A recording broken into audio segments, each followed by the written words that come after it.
Un jour, en rentrant du collège, j'ai pété un câble, j'ai pris les médicaments de Tata pour pouvoir mettre fin à mes jours.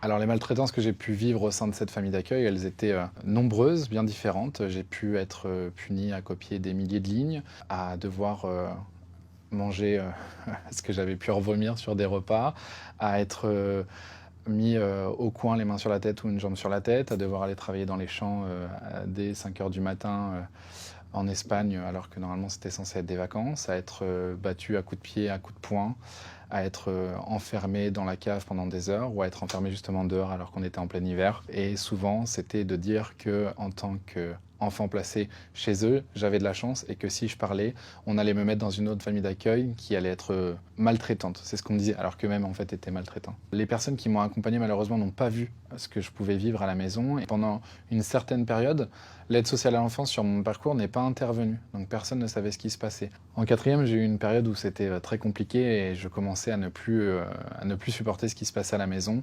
Et un jour, en rentrant du collège, j'ai pété un câble, j'ai pris les médicaments de Tata pour pouvoir mettre fin à mes jours. La personne que je nomme Tata, c'est la famille d'accueil. C'est comme ça qu'on l'a nommée. Alors je voulais être apaisé de tout ce qui se passait, donc je voulais mourir sans souffrance, juste en m'endormant et ne plus revenir pour arrêter tout ce qui se passait. Et j'ai pris peur, j'ai énoncé ça à Tata et la réaction ça a été que je devais boire du lait et pendant 24 heures je ne devais pas faire de bêtises ni dire de gros mots sinon j'allais mourir. Et je suis resté jusqu'à mes 15 ans, je suis parti parce que la famille d'accueil est décédée et c'est comme ça que j'ai atterri en Mex et là-bas j'ai pu découvrir ce que c'était un peu la liberté, j'ai pu jouer quand je voulais, j'ai pu manger à ma faim et j'ai pu me libérer et découvrir un peu qui j'étais. Donc le foyer pour moi, parce qu'il y a des foyers qui sont maltraitants, de mon côté, j'ai eu une équipe d'éducateurs qui m'a permis de pouvoir m'en sortir et de reprendre goût à la vie. Et je reste au foyer pendant 1 an et demi avant d'avoir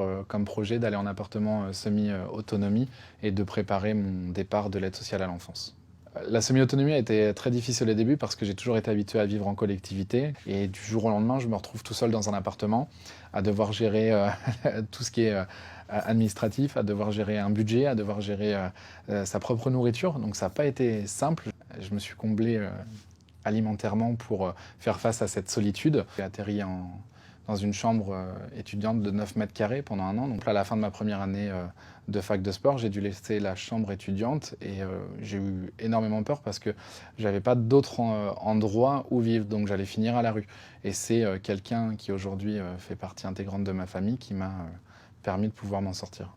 Je me suis toujours questionné sur pourquoi je ne suis pas devenu délinquant, alors que j'ai eu plusieurs situations où j'aurais pu faire des choses qui ne sont pas légales et qui pouvaient être dangereuses pour d'autres. J'ai eu plusieurs possibilités de tomber dans l'alcoolisme. À certains moments, j'ai dû faire des choix. Et aujourd'hui, je pense que c'est les rencontres que j'ai faites à côté, mes amis, les personnes que je considère comme ma famille, qui m'ont permis de tenir. Sans qu'elles le sachent d'ailleurs, que des fois, simplement une parole ou juste un câlin ou un moment passé avec eux a pu changer pour moi ma vie.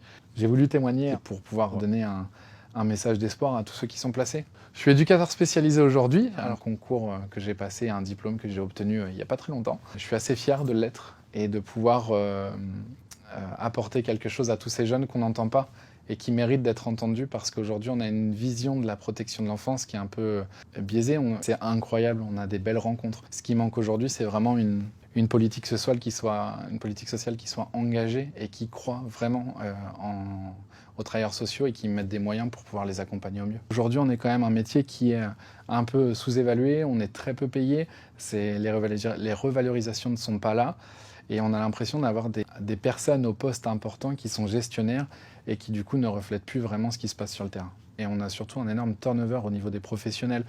C'est-à-dire que moi, quand j'ai été placé, j'entendais les jeunes dire qu'ils travaillent demain. Et c'est quelque chose qui m'a toujours marqué. C'est quelque chose qui me questionne en me disant, mais normalement, c'est euh, le lieu de vie des jeunes, et on est là à dire qui travaille demain. C'est-à-dire qu'en fait, c'est très impersonnel. Et c'est quelque chose qui est aussi dur à porter. On s'en rend pas compte souvent parce qu'on vient travailler, on fait notre journée, on rentre chez soi le soir, mais au final, on laisse des personnes qui vivent ici. Et c'est de se dire en tant que professionnel et même non professionnel, qu'est-ce que peuvent vivre ces enfants? Parce qu'aujourd'hui, la protection de l'enfance, on commence à en parler.